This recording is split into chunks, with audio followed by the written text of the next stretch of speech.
Assalamualaikum warahmatullahi wabarakatuh. Selamat sore semuanya para pendengar setia KR53, yaitu Kicau Rakyat 53 ya. Senang sekali pada sore hari ini Ana bisa kembali menjumpai Anda semuanya dalam keadaan sehat dan cuaca mendung kali ini di Jombang.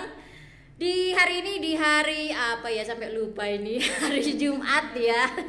Di kalender yang kelima November 2021. Nah, senang sekali pada sore hari ini Nur bisa kembali menemani Anda semuanya, dan sudah ada kawan saya atau tepatnya suami kawan saya. Ya, ini adalah salah seorang istilahnya penyehat tradisional atau terapis ya. Yaitu ada Mas Subani. Ya, selamat sore Mas Subani. Selamat sore. Assalamualaikum warahmatullahi wabarakatuh. Waalaikumsalam warahmatullahi wabarakatuh. Gimana saat ini, sehat? Alhamdulillah sangat sehat. Sangat sehat. Ya, Mas Subani ini memiliki ini ya, Gria Sehat Nur Syifa yang ada di Sambong ya. Apa Mas? Sambong Dukuh. Ya. Sambong Dukuh. Ya, nanti lengkapnya bisa cek di FB-nya Mas Bani. Apa namanya? Subani Nur Syifa ya. Nanti bisa dikepoin di situ ya. Nah, sobat KR53, sore hari ini Ana sengaja memilih tema tentang terapi kesehatan. Ya, di musim-musim apa ini ya, pancaroba, peralihan musim hujan. Kita semuanya harus pintar-pintar menjaga kondisi kesehatan. Nah, kalaupun saat ini sedang tidak sehat atau sedang sakit ya, nah gimana caranya atau apa saja sih yang bisa kita lakukan? Mungkin bisa pergi ke dokter, bisa ke terapi, atau beberapa alternatif lainnya. Nah, khusus sore hari ini kita akan membahas tentang terapi kesehatan. Nah, ada apa sih dengan terapi atau apa saja sih dengan terapi? Sebelumnya saya ingin persilakan Mas Bani untuk memberitahukan awal mula berdirinya Gria Sehat Nur Syifa ini apa sih Mas Bani? Oke. Sebelumnya saya sampaikan terima kasih Mbak Nur atas waktu yang diberikan pada saya. Ini sebuah kesempatan yang luar biasa untuk saya. Jadi Gria Sehat itu kita bentuk awal mula tahun 2010. 2010. Saya itu masih bekerja sebagai seorang penyuluh kesehatan di bidang kanker di Lembaga Pengendali Penyakit Kanker Indonesia, yaitu LB2KI yang bukan kantong kering ya Mas? Ya, dana rendah. Saya mau ikut kalau kantong kering. Itu di mana itu Mas? Dulu di berkantor Jombang? di Mojokerto. Mojokerto ya. Tapi 3 tahun setengah yang terakhir, 3 bulan terakhir sebelum saya resign itu tahun 2013, saya ditugaskan di Bojonegoro.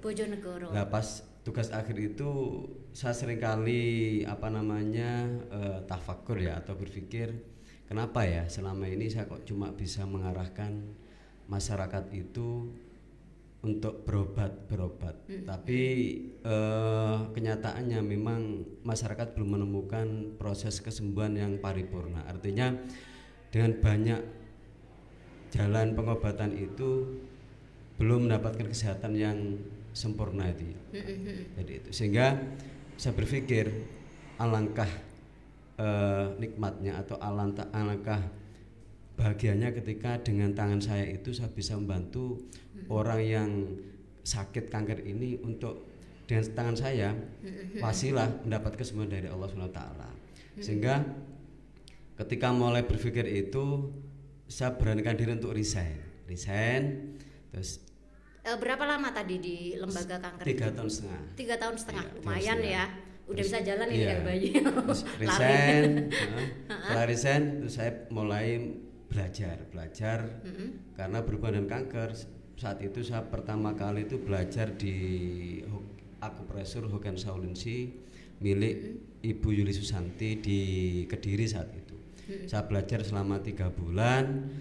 Setelah itu saya berikan diri untuk mendirikan atau membentuk Gria Sehat Nur Syifa sebagai untuk menolong pasien-pasien yang sebagai kena kanker ini ya, itu ya. Wadah tempatnya ya.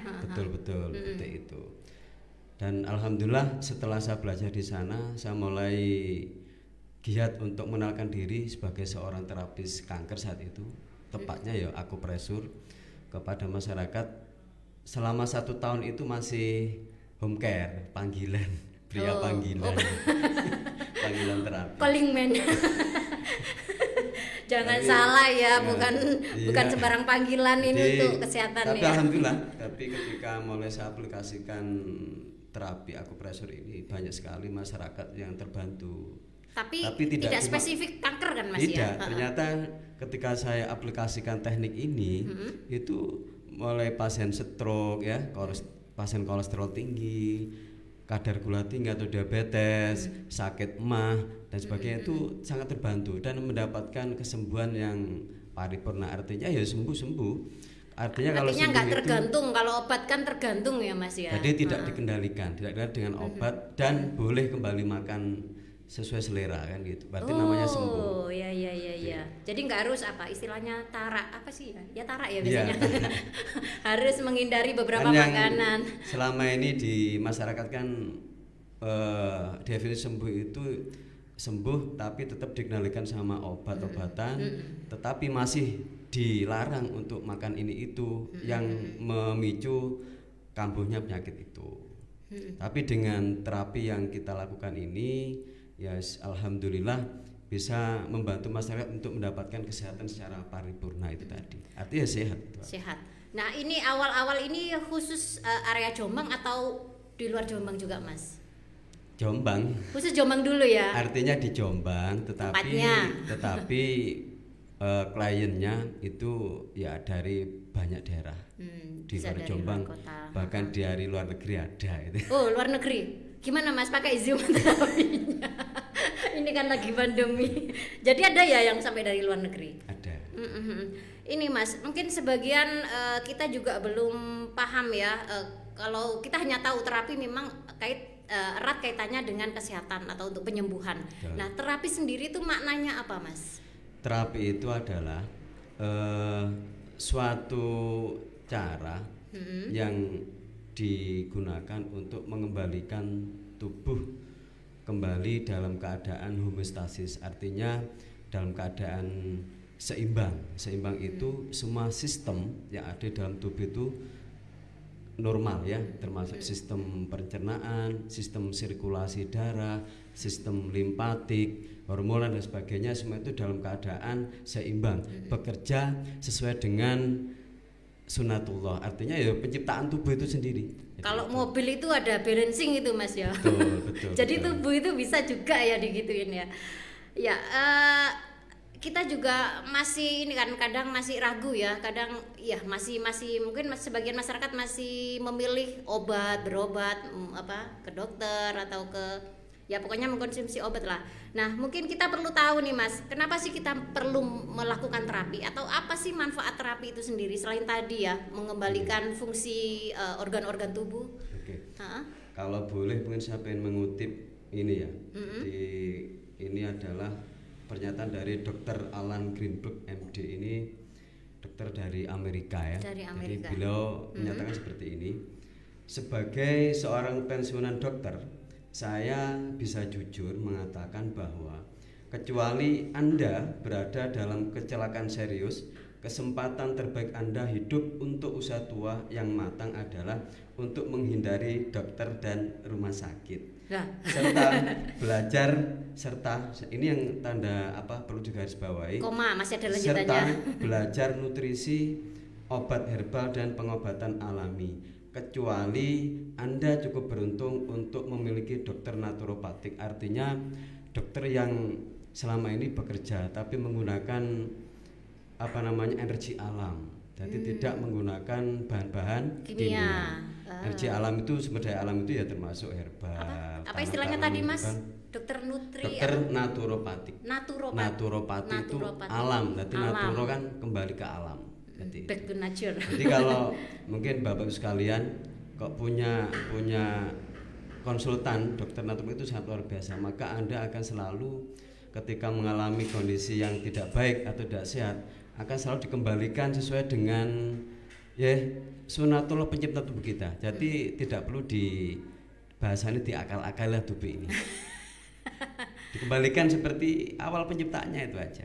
Iya. Mau contoh yang paling yang sekarang terjadi itu, kalau lambung itu fungsinya adalah mencerna makanan. Dan lambung itu bisa mencerna dengan bantuan alat namanya asam lambung. Jadi maka secara otomatis nutrisi itu jadi gini, tubuh kita itu kan terdiri dari triliunan sel ya, dan makanan sel itu namanya nutrisi. Nutrisi itu yang menyiapkan adalah organ lambung. Jadi ketika kita makan pecel, maka nasi itu masuk lambung keluar jadi glukosa. Nah, glukosa itu ada nutrisi sel. Ketika kita makan daging, masuk lambung ke usus kecil, maka keluar jadi asam lemak ya, gliserol, itu ada nutrisi sel. Kita makan protein, masuk lambung keluar jadi asam amino. Itu nanti sebagai bahan baku untuk hormon sama enzim. Itu juga nutrisi sel. Nah, ketika asam lambung selama ini kan terjadi ya. Ketika kita sakit lambung, maka biasanya asam lambung dibuat netral. Iya. Maka otomatis makan kita makan, kira-kira bertanya tercerna enggak kira-kira. Padahal asam lambung itu bisa merubah makan kita makan calon nutrisi itu menjadi nutrisi dengan syarat pH itu 1 atau 2. Asam lambungnya. Asam lambung dan pH itu, maka lambung akan berhasil memecah makan itu menjadi nutrisi sel. Kalau asam lambung itu nanti dinetralkan, dijawab sendiri aja. Kira-kira dinetralkan itu maksudnya dia apa, Mas? pH dinaikkan. Oh, dinaikkan. Jadi yang harusnya pH itu 1 atau 2 itu akan menjadi basa, itu bisa menjadi 4 atau 6. Maka ibarat itu kita masak tapi nggak pakai LPG, kira-kira mati nggak masak kayak gitu? Jadi utuh ya. Kira-kira bahan makanan yang kita belanja dari pasar bisa enggak jadi pecel, jadi rawon? Kan enggak bisa. Kalau enggak ada LPG. Ya gitu. Sama ketika kita makan, kalau lambung itu netral, maka tidak akan bisa berubah jadi nutrisi sel. Sehingga tubuh kita seringkali kekurangan nutrisi. Ini yang menarik, Mas, asam lambung atau penyakit lambung atau istilahnya penyakit MAH ini ya, sangat banyak dan sering dialami. Nah, kira-kira yang menjadi pemicu utama dan untuk cara menghindari apa, Mas? Ya, kalau ngomong tentang lambung memang panjang. Yang pertama, lambung berhubungan dengan, kan penyakit bisa berhubungan psikis kan bisa. Cuma kalau khusus bahas lambung itu berhubungan dengan stres. Orang yang seringkali stres, artinya stres itu suka banyak yang dipikir tapi di luar kemampuan kita untuk memberikan solusi, sehingga dikatakan stres karena terbebani itu ya. Jalan buntu, mikir toh. Ketika orang itu stres, maka saat itu juga energi di lambung mengalami sumbatan, terjadi stagnasi atau stagnasi energi di lambung, sehingga saat itu terjadi begah, asam lambung, bahasanya itu asam lambung naik. Padahal naik itu bukan asam tapi gasnya, gas lambungnya itu naik. Yang kedua bisa juga karena pola makan, apalagi sekarang terlalu pedas gitu ngaruh nggak, Mas? Iya, karena lambung itu kan kalau di pengobatan Cina itu unsurnya kan tanah. Tanah itu kalau sering kena sesuatu yang panas, termasuk kan pedas kan panas sifatnya. Panas lama-lama dia akan, kalau orang-orang mengatakan itu neloh itu kayak kurang air kan, retak-retak itu. Lambung kita juga sama, di situ ada dinding lambung namanya mukosa lambung. Ketika kita sering makan makanan yang panas atau pedas, mungkin 1 tahun, 2 tahun, 5 tahun akan mengalami degradasi atau kerusakan, istilahnya tukak lambung. Jadi itu sama kayak retak-retak gitu di lambungnya, sehingga ketika kita makan asam lambung keluar, asam lambung itu sifatnya panas banget. Bahkan daging aja langsung hancur kena itu. Apalagi kalau mengalami luka ya langsung nyeri banget. Makanya dikatakan tukak lambung, nyeri lambung itu. Yang sakit parah. Kalau kita untuk preventif atau untuk mencegah ya nggak boleh stres, Mas ya. Iya. Terus makanannya nggak boleh itu tadi. Terus makanan harus yang berhubungan dengan akan membebani kerja lambung, ya harusnya diatur. Bukan harus kita hindari enggak, tapi dikurangi. Apapun itu sedang saja lah. Kalau pengen pedas ya pedas yang sedang aja biar kita sehat gitu ya. Terus istirahat juga penting loh untuk lambung itu cukup. Istilah cukup itu penting banget. Berarti kayak lagunya Fetty Vera yang sedang-sedang saja. Sebenarnya yang penting yang sedang-sedang saja. Iya. Nah, kalau ngomong terapi kesehatan sendiri, Mas Bani kan sudah tentunya nggak hanya tadi akupuntur, akupresur, ada apa lagi tuh? Totok punggung. Totok punggung, totok wajah kayaknya ada ya. Saraf, totok yang wajah. dikasih jarum-jarum itu Akupuntur. Akupuntur ya. Terus ada lagi apa tadi, RTS, reposisi tulang dan sendi. Nah, itu mungkin secara singkat Mas Bani bisa mendefinisikan atau memberikan penjelasan singkat tentang masing-masing itu untuk apa gitu. Gitu ya. Jadi gini aja. Kalau kita ngomong teknik terapi itu kan macamnya banget. Jadi termasuk itu tadi ada akupresur, ada refleksi, ada akupunktur, ada bekam atau kalau istilahnya hijama atau cantuk itu ya. Terus diambil darahnya. Iya, terus ada juga reposisi tulang dan sendi atau kalau orang bilang sangkal putung itu ya. Oh iya. Oh, sangkal putung itu ya. Terus ada keroan, sekarang istilahnya guasa itu ya. Ada keroan guasa. Oh, macam-macam lah, banyak banget. Berarti sekarang kalau mau keroan jangan bilang mau keroan, mau guasa. Ya sebaiknya kita pakai keroan karena itu nanti tetap budaya kita yang akan. Kalau itu bahasa apa sih Mas? Guasa Cina? Guasa itu kan dari bahasa Cina ya. Guasa itu bahasa Cina. Tetap kita lebih baik pakai keroan itu aja. Terus banyak macam, kalau disebutkan tidak ada habisnya. Jenis terapi itu macam-macam. Cuma kalau saya simpulkan ada 3. Jadi terapi itu pertama adalah manipulasi. Manipulasi itu tadi termasuk akupresur, refleksi itu manipulasi. Yang kedua itu nutrisi. Karena salah satu kaidah kesehatan itu kenapa orang bisa sakit, salah satunya adalah karena kurang nutrisi.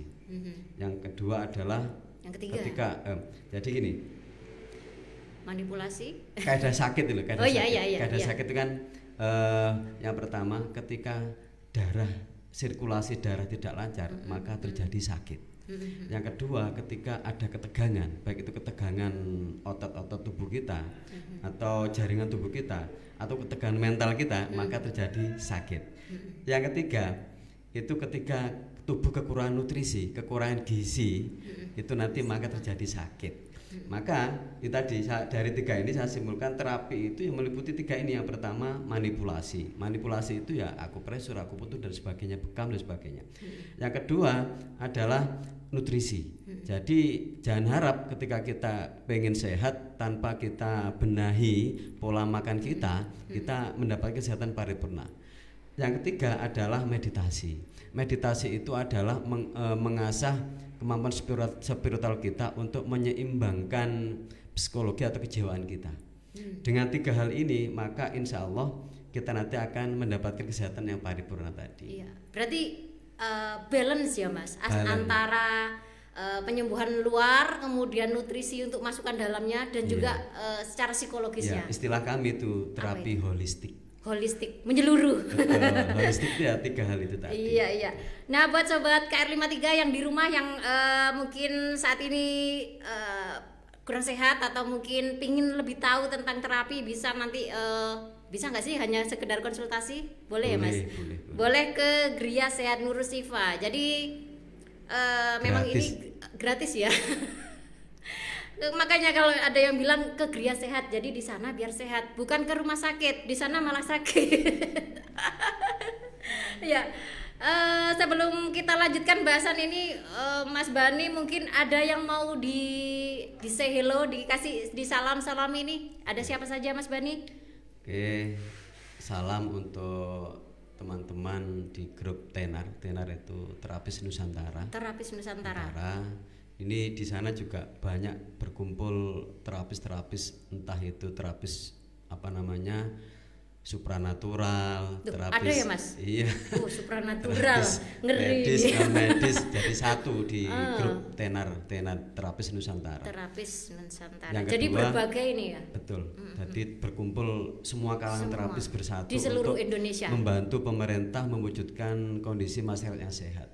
Jadi kita kerjasama. Jadi tidak ada saingan, gitu ya. Yang kedua salam untuk teman-teman anggota P3HI. Jadi P3HI itu adalah organisasi profesi yang menaungi akupresur. Jadi teknik akupresur P3I. Kebetulan di Jombang saya selaku ketua cabang P3I Jombang. Monggo kalau Bapak Ibu yang yang belum menyelesaikan perizinan bisa konsultasi pada kami, akan kita bantu untuk bisa diberikan jalan untuk mendapatkan surat izin praktek ya. Sebagai penyehat tradisional atau istilahnya STPT. Harus ada itu ya Mas, apa itu istilahnya? STPT, surat terdaftar penyehat tradisional. Baru bisa. Ya itu diakui sama Kemenkes. Jadi nanti artinya kalau sudah punya STPT itu pertama sudah memang berkompeten. Ketika Bapak Ibu untuk konsultasi atau mempercayakan keluarganya untuk terapi, upayakan yang sudah punya STPT. Artinya sudah diakui sama kementerian. Yang kedua, kalau diakui tentunya sudah lulus uji kompetensi di bidangnya. Betul-betul ibaratnya sudah punya SIM gitu Mas ya. Betul, sudah mahir, sudah mahir. Jadi nggak sampai ada istilahnya malpraktek. Ya itu yang sangat tidak kita inginkan. Ya kalau di Gria Sehat Nur Sifa sendiri ada berapa ini teman-teman yang menjadi untuk terapis? Tim di tempat di Gria Sehat Nur Sifa itu ada 5 orang. Jadi 2 cewek dan Mbak Iza masih 3 cowok. Sudah resign. Sudah mandiri. Bikin sendiri. Jadi memang di Gria Sehat ini sebagai kadangkala untuk tempat belajar teman-teman, kalau sudah mahir, kalau memang punya keinginan untuk praktek mandiri akan sangat kita dukung sehingga memberikan kesempatan untuk orang lain yang ingin belajar kan itu ya. Regenerasi. Kaderisasi. Apalah istilahnya. Ya betul. Nah, ketika ngomong terapi, seringkali orang beranggapan terapi itu adalah tradisional atau alternatif kadang ketika mereka tidak cukup puas dengan pengobatan yang medis gitu ya. Nah, kira-kira kapan sih kita perlu, apakah ada korelasi atau sambungan ketika sebelum terapi itu sebaiknya ke medis, atau kalau ke medis nggak boleh ke terapi gitu, gimana Mas? Jadi ya itu tadi yang disampaikan sama Dokter Alan itu ya. Jadi ini saya ngomong apa adanya aja. Jadi kalau memang kita pengen, jadi tidak ada masalah apapun ketika mau berobat, mau ke medis ataupun ke terapis. Tapi sebaiknya kalau memang kan terapi itu kan nggak harus ke terapis sebenarnya. Kan istilah terapi itu kan macam-macam ya, macam-macam. Bahkan kita olahraga itu terapi itu kan. Kita refreshing itu kan terapi. Kan ada terapi oksigen, ada terapi dengan berjalan 1000 langkah, macam-macam. Nggak harus ke terapis. Bukan, maksudnya apakah ketika udah terapi kemudian tetap mengkonsumsi obat dari dokter, apakah itu akan ada Itu sesuai kondisi. Jadi umpama contoh di tempat kami ketika kita membantu untuk meningkatkan daya tahan pasien gagal ginjal. Jadi itu tetap ya kita sarankan untuk tetap mematuhi apa yang disampaikan, yang dianjurkan sama dokter itunya, hemodialisanya. Tapi di tempat kami itu biasanya kita suplai, kita bukan kasih obat herbal tapi kasih nutrisi untuk menjaga supaya tubuhnya selalu dalam keadaan fit sehingga bisa mengikuti program penyembuhan itu dengan baik gitu ya. Artinya apa? Tetap antara terapi sama medis itu bisa bersinergi dengan baik. Nah, itu maksudnya. Bersinergi dengan baik. Cuman ya saya cuma mengkritisi jangan sedikit-sedikit obat. Jadi upayakan obat itu adalah untuk kondisi kita darurat. Kalau memang kita darurat sudah tak tahan menahan sakit, itu baru kita minum obat. Jangan puisi sedikit obat. Padahal cukup dengan tangan kita itu, cukup kita pijet ya di daerah pundak kita dengan di daerah leher kita. Dipijet sendiri Mas? Iya, pusing itu sembuh. Kalau memang kita tidak tahu titiknya, baru berangkat ke terapis biar dibantu dipijet sama terapis. Salah kaprah ini ya, atau itu sudah kebiasaan manja. Betul. Tapi sebenarnya dampak ketika kita terlalu banyak mengkonsumsi obat yang banyak obat kimia itu, sebenarnya dampak untuk tubuh kita itu seperti apa sih Mas? Kalau jadi kemarin saya pas ketika apa namanya mengerjakan ini ya tugas akhir di sebetulnya juga nakes di akupuntur, kan sudah nakes sekarang. Saya baca banyak referensi di sana itu semuanya menyatakan bahwa ketika rutin minum obat kimia jangka panjang, minum obat kimia jangka panjang itu pasti akan memberikan dampak yang tidak baik, terutama organ lambung, terus organ liver, jantung sama ginjal.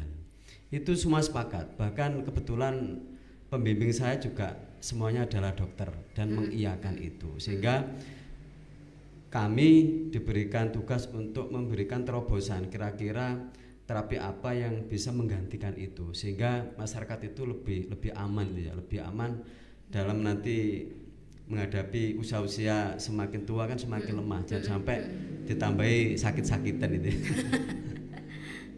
Nah itu untuk apa tadi dampak dari obat-obatan itu. Nah terkadang kan apalagi orang-orang yang usianya sudah nggak muda ya, ketika sakit sedikit itu untuk ketika mau mengkonsumsi obat yang alami atau terapi atau apa, kadang tidak sabar pinginnya sembuh yang instan, padahal besok kambuh lagi. Nah pernah nggak ada pengalaman itu pada pasien di Gria Sehat Nur Sifa? Pernah dan sangat sering. Cuman kan kita ngasih solusi. Jadi tetap karena memang butuh ketika memang obat itu dibutuhkan saat dibutuhkan. Tapi sambil kita minum obat, maka dilakukan terapi nutrisi untuk mengembalikan itu tadi, mengembalikan regenerasi sel tubuhnya, sehingga tubuh itu akan terbangun. Suatu saat tidak terjadi sakit lagi. Ibaratnya gini, ketika ada tanggul sungai itu jebol, otomatis yang kita lakukan adalah kalau kita langsung kita tambal pakai semen nanti akan katut air ya, atau larut akan nggak akan selesai. Jadi caranya ya harus ditanggul dulu. Jadi tetap nggak boleh dibendung nanti banjir kan gitu kan kalau tanggul, kalau sungai. Maka caranya ditanggul sementara.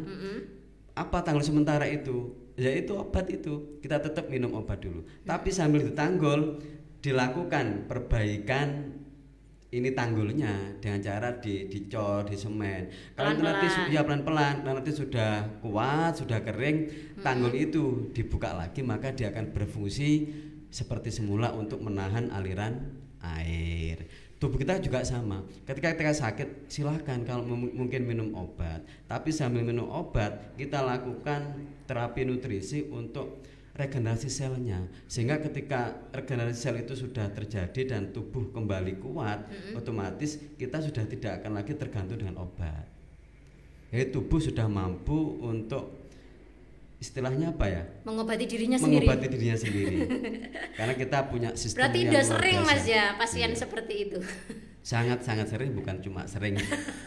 Nah, iya, ini yang sudah hadir saya sapa dulu Mas ya di kolom KR53 broadcast. Ini ada Mas Ahmad Farhan. Oh iya Mas Farhan hadir. Salam Indonesia, salam Indonesia. Ini mau usaha tempe mendoan ini. Kemudian ada Ki Jamong Liman. Selamat sore Ki. Ini setia banget ini ya mantau KR53. Ini ada pertanyaan Mas. Kalau ada terapis, kenapa harus ke dokter? Itu tuh pertanyaannya Ki Jamong Liman. Monggo Mas Bani. Ya itu menjadi pilihan ya, jadi pilihan karena tidak semua orang itu memahami konsep pengobatan terapis ya. Jadi apalagi sekarang banyak edukasi itu malah di pemahaman bahwa kalau sakit itu ya ke dokter kan gitu kan. Bahkan makanya tugas kita itu mulai sekarang dengan adanya organisasi profesi yang ada di negara kita, terutama kebetulan saya kan ketua PJ-nya. Kita sekarang mulai mengedukasi supaya masyarakat itu kembali ke alam gitu ya, kembali ke alam. Jadi kita memperoleh kesehatan kita secara natural, sehingga memang kita sehat itu paripurna. Tapi ya mohon maaf tidak segampang itu, karena kita sudah dari dulu sejak zaman penjajahan sudah orang itu mengenal bahwa sakit itu obat kan gitu. Ya tetap kita terus berjuang. Sama kayak kalau pertanian itu ya sudah biasa pakai pupuk kimia kembali ke organik kayaknya. Betul sekali. Kok nggak ada hasilnya karena sudah rusak tanahnya, mengembalikan banyak hal itu ya. Ya kita terus berusaha untuk edukasi sehingga, tapi alhamdulillah untuk tahun-tahun ini sudah masyarakat sudah mulai sadar. Jadi kalau dari 100% orang sakit sekarang 40% loh masih, tapi 40% itu sudah datang ke terapis. 40%. Sudah 40%. Sudah mulai lebih besar kok sekarang.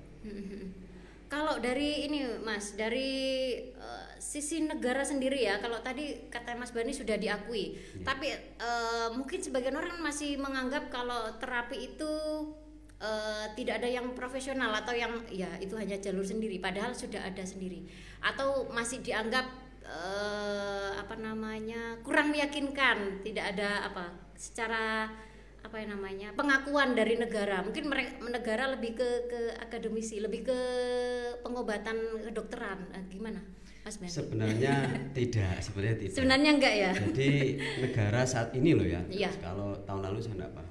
Jadi saat ini itu sudah memberikan sebuah sistem yang untuk melayani para pengobat ini untuk dibimbing di bawah naungan dinas kesehatan. Maka ada banyak organ profesi yang menaungi terapi ini untuk bisa melakukan kegiatan terapi secara profesional. Maka itu kalau pengen terlihat profesional yang pertama harus punya STPT itu. Surat terdaftar pengobat tradisional yang dikeluarkan oleh Kementerian Kesehatan.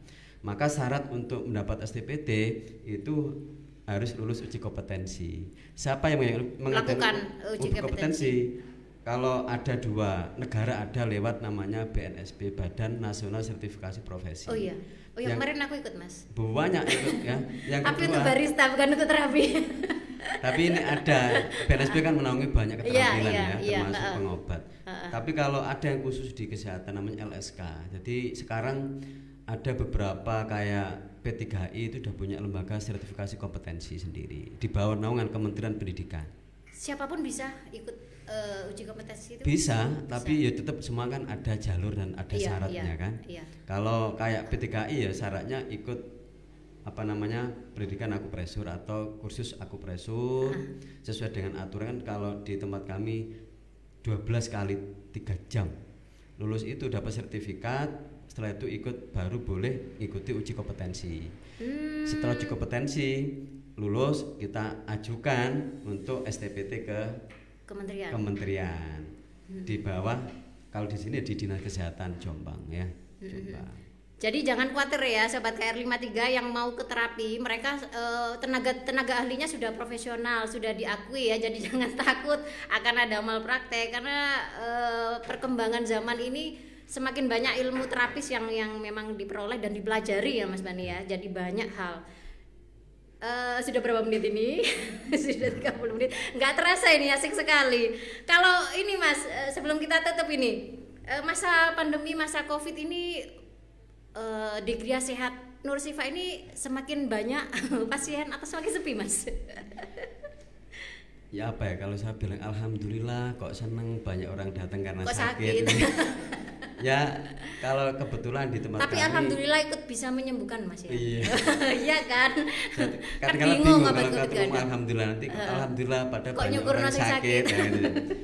Kalau kebetulan di tempat kami ya alhamdulillah itu masih dipercaya ketika Covid ini masih bahkan semakin meningkat ya untuk jumlah klien yang di tempat kami. Tentunya kita tetap terapkan protokol kesehatan. Kita enak itu kita ikuti aja lah apa yang disampaikan pemerintah itu kita ikuti, sehingga kalau nanti kita kita mencoba kontra sama pemerintah kan juga ngasih jalan kok, jalan. Kita ikuti aja, jadi kita tetap bisa praktek dengan nyaman, tetap bisa profesional dan nanti juga menumbuhkan kepercayaan masyarakat pada kita. Tetap mengikuti ini ya, mengikuti prokes ya. Ya karena kemarin banyak orang takut ke rumah sakit, artinya kan datang ke Gria Sehat. Alternatif ini. Bukan alternatif, pilihan. Pilihan. Sekarang menjadi pilihan. Bukan alternatif lagi. Bukan alternatif ya. Bahkan banyak di tempat kami itu orang tidak sakit ke tempat kami karena untuk preventif. Menjaga supaya selalu bugar. Stres gitu ada nggak Mas yang datang? Ada. Nanti kami juga ada ahli hipnoterapinya. Oh, ada hipnoterapi. Jadi lengkap ya. Iya. Baik, terima kasih Mas Bani sudah menemani Ana di sini dan juga meluangkan waktunya. Ada satu lagi nih yang tanyanya. Sama-sama. Ada Nur Syahid. Sebelum saya tutup, sabar ini ya Pak Operator. Terapi ketabib kan lebih baik, pendekatan pengobatannya kan lebih ke organik, maksudnya ke tradisional mungkin ya Mas ya. Ya itu terima kasih ya semuanya yang sudah ikutan gabung, sudah memberikan komentar dan juga terima kasih atas waktu dan sharing ilmunya Mas Bani. Sama-sama. Dan buat yang di rumah yang mau lebih tahu tentang terapi bisa langsung datang ke Gria Sehat Nurus Sifa di Sambong Dukuh, Jombang ya, deket Tambak Beras itu Mas. Betul. Ya. Terima kasih Mas Bani. Sama-sama. Kita tutup dan kita akhiri obrolan kita pada sore hari ini dengan wassalamualaikum warahmatullahi wabarakatuh. Waalaikumsalam warahmatullahi wabarakatuh.